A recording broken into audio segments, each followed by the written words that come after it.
안녕하세요. 살까 말까 고민하는 분들의 가정지킴이 이쌤 가지쌤입니다. 오늘은 네 번째 시간으로서 S를 그리신 분들에 대해서 말씀을 드리도록 하겠습니다. 제가 한 20년 동안 상담을 하면서 보니까 그래도 나이가 50대, 60대 되시는 분들은 S가 많지 않더라고요. 그런데 30대나 20대, 10대 밑으로 내려갈수록 이 S를 그리신 분들이 상당히 많습니다. 그래서 옛날하고는 좀 다르구나 라는 그런 생각들을 제가 하면서 또 한편으로는 나중에 우리나라에 노벨상 탈 사람들도 많이 나오지 않을까 그런 생각을 또 해봤습니다. 그러면 이 S는 어떤 성격인가 하면 내향적인 성격입니다. 그리고 속이 여립니다. 그리고 머리가 깊습니다. 할 줄 아는 것도 굉장히 많고요. 그냥 이렇게 이렇게 어깨너머로 이렇게 봐도 금방 뭘 배워서 자기 걸로 만들어서 할 수 있는 그런 능력도 많은 분들이세요. 그리고 생김도 굉장히 매력적으로 생겨서 주변 사람들을 이성 간에 호감을 느낄 수 있는 그런 매력점을 그 외모에서 가지고 있습니다. 그리고 이분들은 아까 머리가 좋다고 말씀을 드렸죠. 네, 머리도 좋고 다재다능합니다. 그리고 분석적이고요. 그리고 이분들은 머리가 좋기 때문에 아이디어 뱅크라고 할 수 있고요. 창의적인 일을 하는 그런 분야에 적합한 분들이세요. 왜냐하면 남이 못 보는 것을 볼 수 있는 그런 눈을 가졌습니다. 그래서 음악이라든지 미술이라든지 글을 쓴다든지 노래를 한다든지 또 이런 어떤 예체능계 이쪽 계통에 아주 두드러지게 타고난 그런 재능들이 많으신 분들이세요. 이런 분들은 충성심도 굉장히 강해서 논리적으로 설명이 충분히 되어지고 이해가 되어지면 자기가 힘든 상황 속에 들어가고 손해보는 상황 속에 들어가도 자기가 약속한 것은 꼭 지키려고 노력하는 그런 좋은 면들, 헌신적인 면들도 가지고 있습니다. 그런데 제가 전에 네모 성격에 대해서 목소리가 크면 불안해하고 싫어한다 그랬잖아요. 근데 이분도 마찬가지입니다. 이분도 마찬가지로 상대가 목소리를 크게 이야기하면 이분도 불안해합니다. 그래서 내용은 귀에 안 들어오고 마음이 불안해지고 저 사람이 화를 낸다 이렇게 느끼게 돼서 그래서 예를 들어서 동그라미랑 S가 결혼을 했다, 세모랑 S가 결혼을 했다 그러면은 그때 하는 이야기들이 주로 우리 남편은 우리 아내는 이야기할 때 화내면서 얘기한다 그래요. 근데 본인들은 안 그렇다 그러거든요. 그럼 왜 그럴까요? 네, 이분 자체가 목소리 큰 거에 대해서 예민하게 받아들이기 때문에 이분하고 이야기를 할 때는 작은 목소리로 조근조근하게 논리적으로 설명을 하면 굉장히 잘 알아듣습니다. 그리고 자기가 손해를 보는 그런 자리에까지 들어가도 일단 자기 책임을 다하려고 하는 그런 헌신적인 면도 가지고 있습니다. 그래서 아주 조심해야 되는 게 이분하고 대화를 하려고 할 때에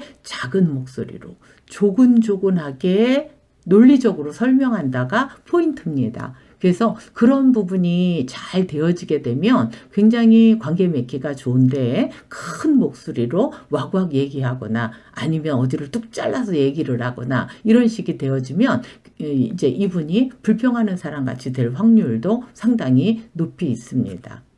그래서 이분과 대화할 때 그런 부분들이 조심해야 되는 그런 부분이고요. 이 분이라고 한다면 본인이 좀 생각을 다른 사람보다는 좀 많이 하는 편입니다.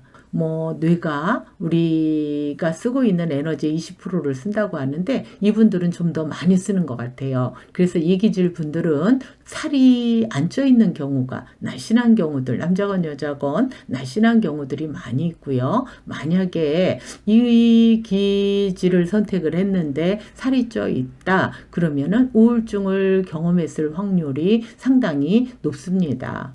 그런 면들이 있고요. 이분들의 그런 좋은 면들이 있는데 본인 스스로가 힘들어하는 부분들이 이분들도 마찬가지예요. 아까 네모 설명할 때 말씀드렸던 것처럼 완벽주의 성향이 있어서 그 눈높이가 높습니다. 그런데 본인이 그걸 못 따라간다고 생각하니까 그래서 열등감이 있고 자신감이 떨어져 있는 경우들이 있는데 사실은 남들은 뭐라고 얘기하느냐 하면 나는 너 정도만 되면 부러울 게 하나도 없겠다. 난 네가 정말 부러워. 이런 이야기들을 많이 하는데 막상 본인들은 어떻게 생각하느냐 하면 나는 너무 못한다. 난 부족한 게 너무 많다. 어떻게 보면 겸손이라고 해야 될까요? 그런 생각 때문에 자신감이 많이 결여돼 있는 경우들을 많이 볼 수 있고요. 때때로 이상주의자적인 생각을 많이 해서 현실과 조금 동떨어진 그런 생각들을 할 수가 있습니다.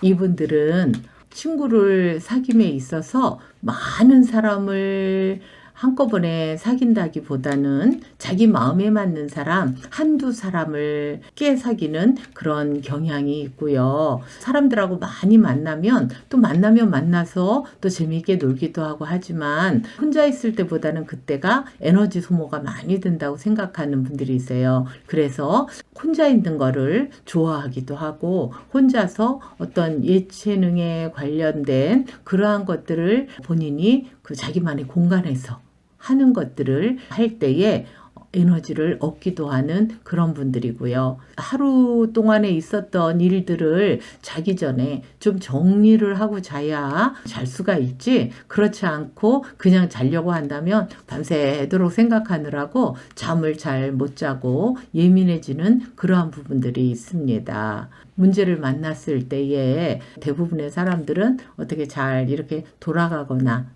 아니면 그 문제를 좀 부시고라도 가려고 하는 그러한 부분들이 있는데 이분들이 인생을 살면서 좀 힘들어 하시는 부분이 문제를 만났을 때 해결하지 못하면 거기에다가 좀 이런 표현 좀 그런데 머리를 쳐박고 문제가 해결될 때까지 그 고민하는 시간들을 갖는다는 겁니다.